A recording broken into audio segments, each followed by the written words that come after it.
ओम श्री गुरुवे नमः। ओम नमो भगवते वासुदेवाय। प्रिय भक्तगणों, गुरुवार व्रत का महत्व अत्यंत शुभ और फलदायी माना जाता है।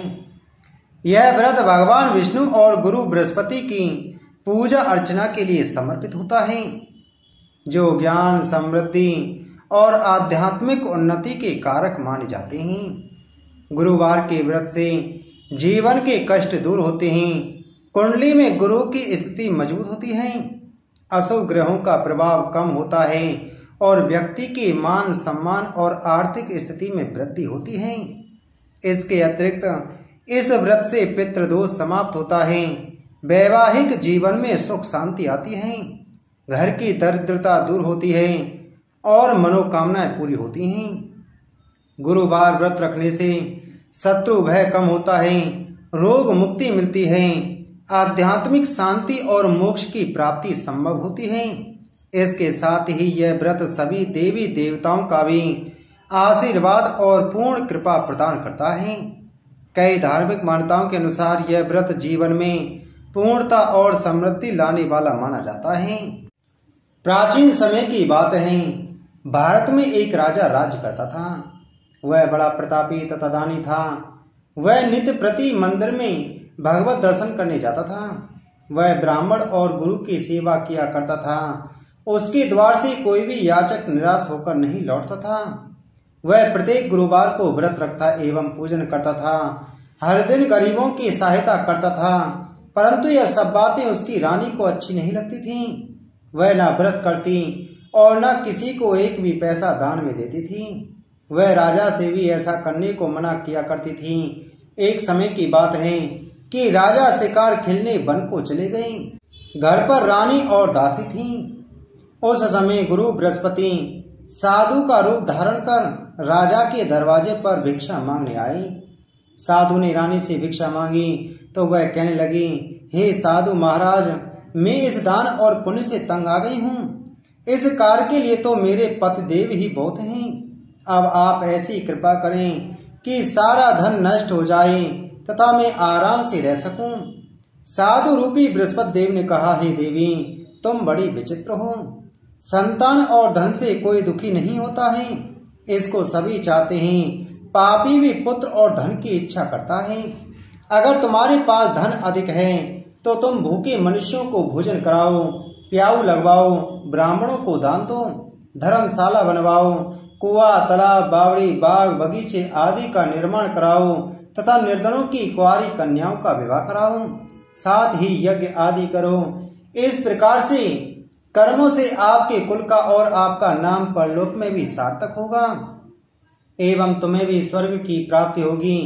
परंतु रानी साधु की इन बातों से खुश नहीं हुई। उसने कहा, हे साधु महाराज, मुझे ऐसे धन की आवश्यकता नहीं जिसको मैं अन्य लोगों को दान देती फिरूं तथा जिसको रखने और संभालने में ही मेरा सारा समय नष्ट हो जाए। साधु ने कही, हे देवी, यदि तुम्हारी ऐसी ही इच्छा है तो जैसा मैं तुम्हें बताता हूं तुम वैसा ही करना। बृहस्पतिवार के दिन घर आंगन को गोबर से लीपना, अपने केशों को पीली मिट्टी से धोना, केशों को धोते समय स्नान करना, राजा से कहना वह हजामत करवाए, भोजन में मांस मदिरा खाना, कपड़े धोबी के यहाँ धुलने देना।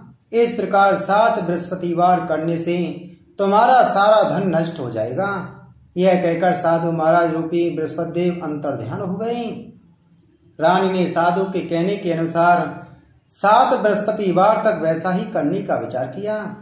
साधु के बताए अनुसार कार्य करते हुए केवल 3 बृहस्पतिवार ही बीते थे कि उसकी समस्त धन संपत्ति नष्ट हो गई। भोजन के लिए दोनों समय परिवार तरसने लगा तथा सांसारिक भोगों से दुखी रहने लगा। तब राजा रानी से कहने लगा कि हे रानी, तुम यहाँ पर रहो, मैं दूसरे देश को जाता हूँ, क्योंकि यहाँ पर मुझे सभी मनुष्य जानते हैं, इसलिए मैं यहाँ कोई कार्य नहीं कर सकता। मैं अब परदेश जा रहा हूँ, वहाँ कोई काम धंधा करूँगा, शायद हमारे भाग बदल जाएं। ऐसा कहकर राजा परदेश चला गया।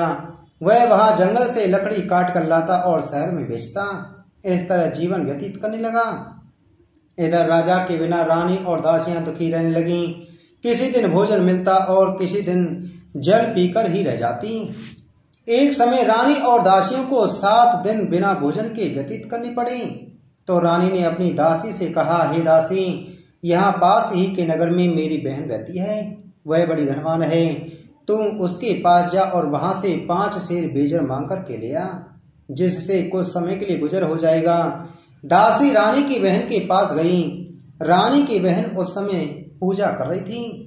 बृहस्पतिवार का दिन था।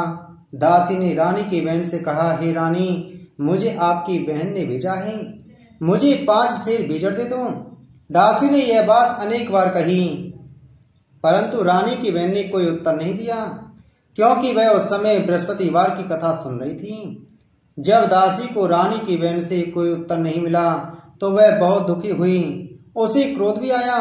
वह लौटकर रानी से बोली, हे रानी, आपकी बहन बहुत ही घमंडी है, वह छोटे लोगों से बात भी नहीं करती। मैंने उससे कहा तो उसने कोई उत्तर नहीं दिया, मैं वापस चली आई। रानी बोली, हे दासी, इसमें उसका कोई दोष नहीं है। जब बुरे दिन आते हैं तब कोई सहारा नहीं देता। अच्छे बुरे का पता विपत्ति में ही लगता है। जो ईश्वर की इच्छा होगी वही होगा। यह सब हमारे भाग्य का दोष है। उधर रानी की बहन ने सोचा कि मेरी बहन की दासी आई थी, परंतु मैं उससे नहीं बोली, इससे वह बहुत दुखी हुई होगी। अतः कथा सुन और विष्णु भगवान का पूजन समाप्त कर वह अपनी बहन के घर आई और कहने लगी, हे बहन, मैं बृहस्पतिवार का व्रत कर रही थी, तुम्हारी दासी हमारे घर गई थी, परंतु जब तक कथा होती है तब तक हम लोग ना उठते हैं ना बोलते हैं, इसलिए मैं नहीं बोली। कहो दासी, क्यों गई थी? रानी बोली, बहन, हमारे घर अनाज नहीं था, वैसे तुमसे कोई बात छिपी नहीं है, इस कारण मैंने दासी को तुम्हारे पास 5 सेर बेजल लेने के लिए भेजा था।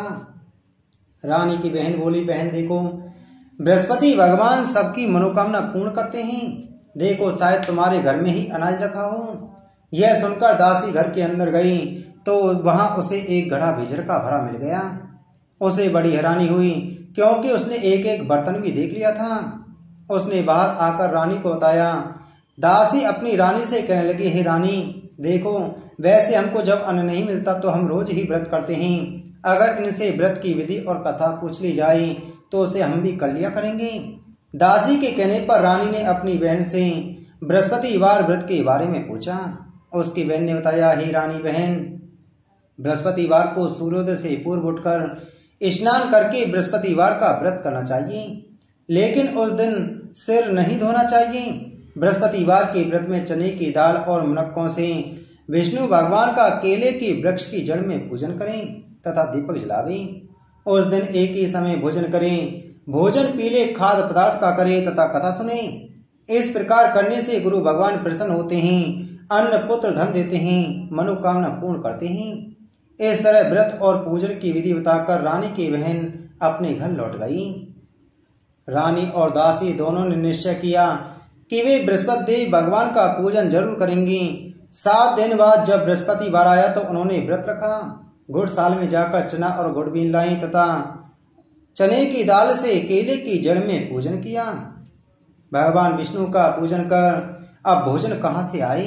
दोनों बड़ी दुखी हुई, परंतु उन्होंने व्रत किया था, इस कारण बृहस्पति देव भगवान प्रसन्न थे। वे एक साधारण व्यक्ति के रूप में 2 थालों में सुंदर पीला भोजन लेकर के आए और दासी को देकर बोले, हे दासी, यह भोजन तुम्हारे और रानी के लिए है, तुम दोनों करना। दासी भोजन पाकर बड़ी प्रसन्न हुई और रानी से बोली, रानी जी, भोजन कर लो। रानी को भोजन आने के बारे में कुछ पता नहीं था, इसलिए वह दासी से बोली, जा तू ही भोजन कर, क्योंकि तू हमारी व्यर्थ में हंसी उड़ाती है। दासी बोली, एक व्यक्ति अभी भोजन दे गया है। रानी कहने लगी, वह भोजन तेरे लिए ही दे गया है, तू ही भोजन कर। दासी ने कहा, वह व्यक्ति हम दोनों के लिए 2 थालों में भोजन दे गया है, इसलिए मैं और आप दोनों ही साथ साथ भोजन करेंगी। फिर दोनों ने गुरु भगवान को नमस्कार कर भोजन प्रारंभ किया। उसके बाद वे प्रत्येक बृहस्पतिवार को गुरु भगवान का व्रत और पूजन करने लगी। बृहस्पति भगवान की कृपा से उनके पास धन हो गया, परंतु रानी फिर पहले की तरह से आलस करने लगी। तब दासी बोली, देखो रानी, तुम पहले भी इस प्रकार आलस करती थी, तुम्हें धन के रखने में कष्ट होता था, इस कारण सभी धन नष्ट हो गया। अब गुरु भगवान की कृपा से धन मिला है तो फिर तुम्हें आलस होता है। बड़ी मुसीबतों के बाद हमने यह धन पाया है, इसलिए हमें दान पुण्य करना चाहिए। तुम भूखे मनुष्यों को भोजन कराओ, प्याऊ लगवाओ, ब्राह्मणों को दान दो, कुआं, तालाब, बावड़ी आदि का निर्माण करवाओ, मंदिर पाठशाला बनवाकर दान दो, कुंवारी कन्याओं का विवाह करवाओ, धन को शुभ कार्यों में खर्च करो, जिससे तुम्हारे कुल का यश बढ़े तथा स्वर्ग प्राप्त हो और पितृ प्रसन्न हो। दासी की बात मानकर रानी ने इसी प्रकार के कर्म करने प्रारंभ किए, जिससे उनका काफी यश फैलने लगा। एक दिन रानी और दासी आपस में विचार करने लगी कि ना जाने राजा किस दशा में होंगे, उनकी कोई खोज खबर नहीं है। गुरु भगवान से उन्होंने प्रार्थना की और भगवान ने रात्रि में राजा को स्वप्न में कहा, हे राजा उठ, तेरी रानी तुझको याद करती है, अब अपने देश को लौट जा। राजा प्रातःकाल उठकर जंगल से लकड़ियां काटकर लाने के लिए जंगल की ओर चल पड़ा। जंगल से गुजरते हुए वह सोचने लगा, रानी की गलती से कितने दुख भोगने पड़े। राजपाट छोड़कर उसे जंगल में आकर रहना पड़ा। जंगल से लकड़ियां काटकर उन्हें बेचकर गुजारा करना पड़ा। उसी समय उस जंगल में बृहस्पति देव एक साधु का रूप धारण कर आए और राजा के पास आकर बोले, हे लकड़हारे, तुम इस सुनसान जंगल में किस चिंता में बैठे हो, मुझे बतलाओ। यह सुन राजा के नेत्रों में जल भर आया और साधु की वंदना कर बोला, हे प्रभु, आप सब कुछ जानने वाले हैं। इतना कहकर राजा ने साधु को अपनी संपूर्ण कहानी सुना दी।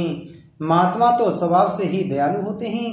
वे राजा से बोले, हे राजा, तुम्हारी पत्नी ने बृहस्पति देव के प्रति अपराध किया था, जिसके कारण तुम्हारी यह दशा हुई। अब तुम किसी प्रकार की चिंता मत करो, भगवान तुम्हें पहले से अधिक धन देंगे। देखो, तुम्हारी पत्नी ने बृहस्पतिवार का व्रत करना प्रारंभ कर दिया है। अब तुम भी बृहस्पतिवार का व्रत करके चने की दाल व गुड़ जल के लोटे में डालकर केले का पूजन करो। फिर कथा कहो या सुनो, भगवान तुम्हारी सब मनोकामनाओं को पूर्ण करेंगे।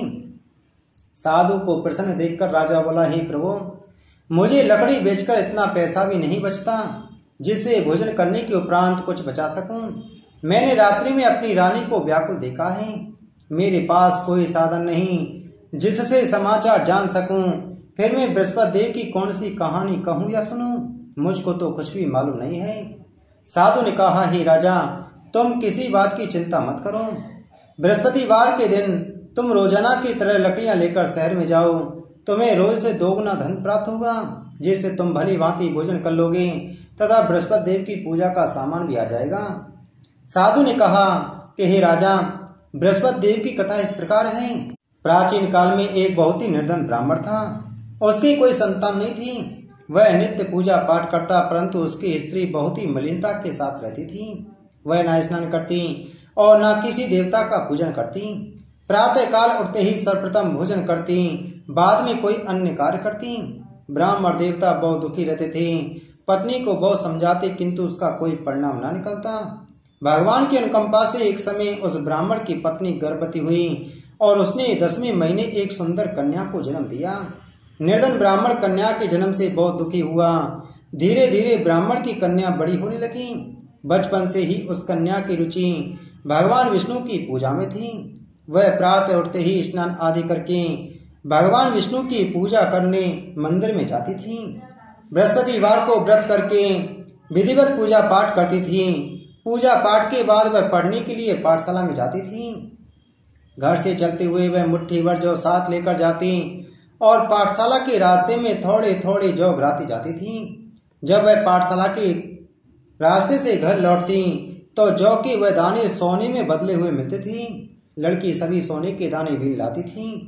एक दिन जब वह सोने के दानों को साफ कर रही थी तो उसकी माँ ने कहा, बेटी, सोने के दाने साफ करने के लिए तो सोने का सूप भी होना चाहिए। अगले दिन बृहस्पतिवार था। उसने भगवान बृहस्पति देव की पूजा करते हुए प्रार्थना की, हे भगवान, यदि मैंने आपका व्रत विधिवत किया हो तो मुझे सोने का सूप दे दो। भगवान बृहस्पति देव ने उसकी मनोकामना पूरी करने का वचन दिया। पाठशाला के रास्ते लौटते समय उसे रास्ते में सोने का सूप पड़ा हुआ मिला। घर लौटकर सोने का सूप अपनी माँ को दिखाकर वह सोने के दाने साफ करने लगी। उसी समय नगर का राजकुमार उसके घर के पास से गुजरा। उस सुंदर लड़की को सोने के सूप में जौ साफ करते देख राजकुमार उस पर मोहित हो गया। महल में लौटकर राजकुमार ने राजा से उस लड़की से विवाह करने की इच्छा प्रकट की। तो राजा ने ब्राह्मण को महल में बुलाकर राजकुमार से उसकी लड़की के विवाह की बात कही। ब्राह्मण तैयार हो गया। धूमधाम से उस लड़की का विवाह राजकुमार से हो गया। दुल्हन बनकर ब्राह्मण की लड़की महल में चली गई। लड़की के चले जाने से ब्राह्मण फिर निर्धन हो गया। उसे कई कई दिन भोजन भी नहीं मिलता था। बहुत दुखी होकर ब्राह्मण एक दिन अपनी लड़की के पास गया। अपने पिता से निर्धनता का समाचार सुनकर उसने बहुत सा धन देकर पिता को विदा किया। उस धन से ब्राह्मण के कुछ दिन तो आराम से गुजर गए, लेकिन जल्द ही फिर भूखों मरने की हालत हो गई। ब्राह्मण अपनी लड़की से धन लेने के लिए फिर महल में पहुंचा। लड़की ने पिता की बुरी हालत देखकर कहा, पिताजी, आखिर आप कब तक मुझसे धन लेकर जीवन यापन करेंगी? आप कोई ऐसा उपाय क्यों नहीं करते जिससे आपका घर धन संपत्ति से भर जाए? ब्राह्मण ने कहा, बेटी, मैंने तेरी माँ को बहुत समझा लिया, पर उसकी समझ में कुछ नहीं आता। उसका फुहड़पन नष्ट हो जाए तो घर की निर्धनता भी दूर हो जाए। तब कुछ सोचकर लड़की ने पिता से कहा, पिताजी, आप कुछ दिनों के लिए माँ को मेरे पास छोड़ जाओ। ब्राह्मण अपनी पत्नी को लड़की के पास महल में छोड़ाया। लड़की ने अपनी माँ से कहा, माँ, तुम कल प्रातः उठकर स्नान आदि करके भगवान बृहस्पति देव विष्णु जी की पूजा अवश्य करना। पूजा करने से तुम्हारी निर्धनता अवश्य दूर हो जाएगी। लेकिन उसकी माँ ने उसकी कोई बात नहीं मानी। तब क्रोधित होकर लड़की ने अपनी माँ को एक कक्ष में बंद कर दिया। सूर्योदय के समय माँ को उठाकर जबरदस्ती उसे स्नान कराया और फिर मंदिर में ले जाकर भगवान बृहस्पति देव की पूजा कराई। कुछ दिनों तक ऐसा करने से माँ की बुद्धि में परिवर्तन हुआ और वह स्वयं बृहस्पतिवार का व्रत रखने लगी। उसके व्रत रखने से ब्राह्मण के घर में भगवान विष्णु की अनुकंपा से धन की वर्षा होने लगी। दोनों पति पत्नी धन संपत्ति पाकर आनंद पूर्वक जीवन यापन करते हुए विष्णु धाम को चले गए। लकड़हारा बने राजा ने उन साधु से भगवान बृहस्पति देव की कथा सुनकर बृहस्पतिवार का व्रत करके भगवान विष्णु की पूजा की। उस दिन से उसके सभी कलेश दूर हो गए। लेकिन अगले बृहस्पतिवार को कामकाज में अधिक व्यस्त रहने के कारण उसने भगवान बृहस्पति देव का व्रत नहीं किया। भगवान बृहस्पति देव लकड़हारे से क्रोधित हो गए और उसे भूल की सजा दी। उस दिन नगर के राजा ने नगर में घोषणा करके सबको सूचित किया, प्रत्येक नागरिक मेरे महल में भोजन करने आए। जो नहीं आएगा उसे अपराधी मानकर भारी दंड दिया जाएगा। लकड़हारा बने राजा ने उस नगर के राजा की घोषणा तो सुनी, लेकिन जंगल से लकड़ी काटकर लाने और उन्हें बेचने में देर हो जाने के कारण वह समय पर महल में भोजन करने नहीं जा सका। अतः राजा के सैनिक लकड़हारे को पकड़कर महल में ले गए। राजा ने उसे महल के कक्ष में बैठाकर भोजन कराया। उस कक्ष में एक खूंटी पर रानी का सोने का हार लटका हुआ था। लकड़हारा अकेला उस कक्ष में भोजन कर रहा था। तभी उसने एक आश्चर्यजनक घटना घटती देखी। देखते ही देखते वह खूंटी हार को निकल गई। थोड़ी देर के बाद राजा ने हार को गायब देखा तो लकड़हारे को कारावास में डलवा दिया। लकड़हारा मन ही मन अपने भाग्य को कोसने लगा। तभी उसे जंगल में मिले साधु का स्मरण हो आया। थोड़ी देर में भगवान बृहस्पति देव सन्यासी के रूप में उसके सामने प्रकट हुए और कहा, हे लकड़हारे, तूने भगवान बृहस्पति देव की पूजा नहीं की, इसी कारण तुम्हें यह कष्ट हुआ है। लेकिन अब तुम चिंता मत करो। बृहस्पतिवार के दिन कारागार के दरवाजे पर तुम्हें कुछ पैसे पड़े हुए मिलेंगे। उन पैसों से भगवान बृहस्पति देव का व्रत करके उनकी पूजा करोगे तो तुम्हारे सब दुख नष्ट हो जाएंगे। बृहस्पतिवार के दिन दरवाजे पर पड़े मिले पैसों से चने और गुड़ मंगाकर लकड़हारे ने बृहस्पतिवार की कथा कही तो भगवान बृहस्पति देव ने प्रसन्न होकर उस नगर के राजा को स्वप्न में लकड़हारे को कारागार से मुक्त करने को कहा। सुबह राजा ने अपने कक्ष में आकर देखा तो खूंटी पर रानी का हार टंगा हुआ था। राजा ने लकड़हारे को मुक्त कर दिया और उसे धन और आभूषण देकर विदा किया। लकड़हारा बना राजा उस नगर से चलकर अपने नगर में पहुंचा तो उस नगर में कुएं, धर्मशाला, बाग बगीचे देखकर बहुत प्रसन्न हुआ। राजा ने किसी से पूछा, ये कुएं धर्मशाला किसने बनवाई हैं? सबने उसे बताया कि ये सब रानी और उसकी दासी ने बनवाए हैं। राजा महल में पहुंचा तो रानी ने उसका भव्य स्वागत किया। तब राजा ने निश्चय किया कि सप्ताह में एक बार तो सभी बृहस्पति देव का व्रत तथा पूजन करते हैं, परंतु मैं प्रतिदिन व्रत किया करूंगा तथा दिन में 3 बार कथा कहा करूंगा। अब राजा हर समय दुसाले में चने की दाल बांधे रहता तथा दिन में 3 बार बृहस्पति देव की कथा कहता। कुछ दिनों के बाद राजा को अपनी बहन की याद आई। एक दिन घोड़ी पर सवार होकर राजा अपनी बहन से मिलने के लिए चल दिया।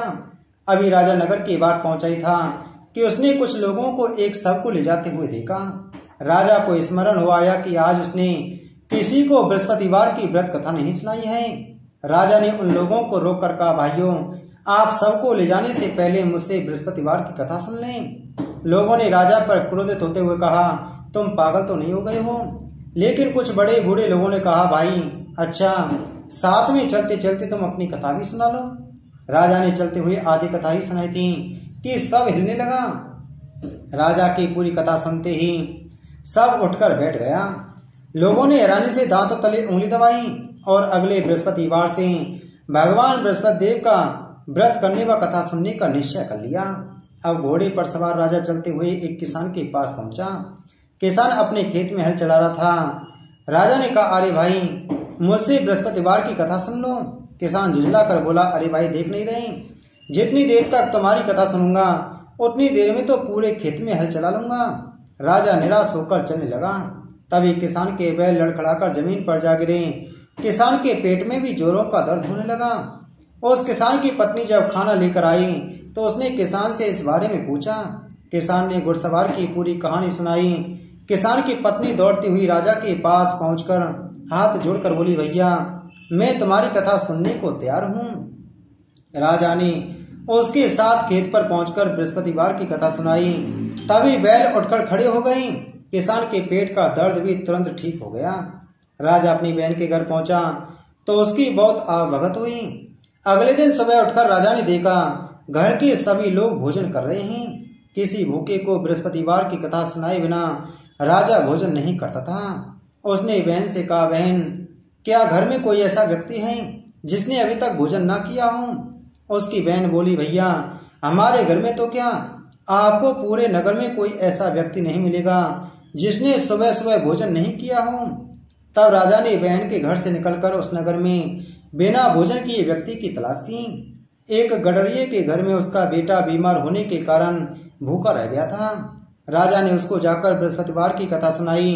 कथा सुनते सुनते गडरिये का बीमार बेटा बिल्कुल ठीक हो गया। सबने राजा की बहुत प्रशंसा की। एक दिन राजा ने अपनी बहन से कहा, बहन, अब हम अपने घर जाना चाहते हैं, तुम भी हमारे साथ चलो, कुछ दिन वहां रहकर लौट आना। राजा की बहन ने अपनी सास से पूछा तो सास ने ताने देते हुए कहा, बहू, मायके जाना तो अकेली जाना, मेरे पोतों को नहीं ले जाना। तुम्हारे भाई की कोई संतान नहीं है, कहीं तुम्हारी भाभी मेरे पोतों पर कोई जादू टोना ना कर दे। दूसरे कक्ष में बहन की सास की बातें सुनकर राजा दुखी मन से अकेला ही अपने नगर को लौट गया। रानी ने राजा से कहा, आप तो अपनी बहन को साथ लाने की बात कहकर गई थी, फिर बहन को साथ क्यों नहीं लाई? तब राजा ने दुखी होते हुए कहा, रानी, हम निसंतान हैं, इसलिए कोई हमारे घर आना पसंद नहीं करता। रानी ने राजा को समझाया, हे प्राणनाथ, हमें बृहस्पति देव ने सब कुछ दिया है, अब भगवान बृहस्पति देव हमें संतान भी अवश्य देंगे। बृहस्पतिवार को विधिवत व्रत करते हुए राजा रानी ने भगवान बृहस्पति देव से संतान के लिए प्रार्थना की। कुछ दिनों के बाद उन्होंने स्वप्न में दर्शन देते हुए कहा, हे राजन, तेरी मनोकामना अवश्य पूरी होगी। एक सप्ताह बाद ही रानी गर्भवती हो गई। 10वें महीने रानी ने एक सुंदर पुत्र को जन्म दिया। राजा रानी जीवन पर्यंत बृहस्पतिवार का व्रत करते रहे। उनके घर में धन की वर्षा होती रही। इस तरह आनंद पूर्वक जीवन यापन करते हुए राजा रानी भगवान बृहस्पति देव की अनुकंपा से मोक्ष को प्राप्त करके सीधे वैकुंठ धाम को चले गए। बृहस्पतिवार को विधिवत व्रत करके जो स्त्री पुरुष भगवान विष्णु की पूजा करते हैं, भगवान उनकी सभी मनोकामनाएं पूरी करते हैं। इति श्री बृहस्पतिवार व्रत कथा संपूर्णम। बोलो बृहस्पति देव भगवान की जय। बोलो विष्णु भगवान की जय।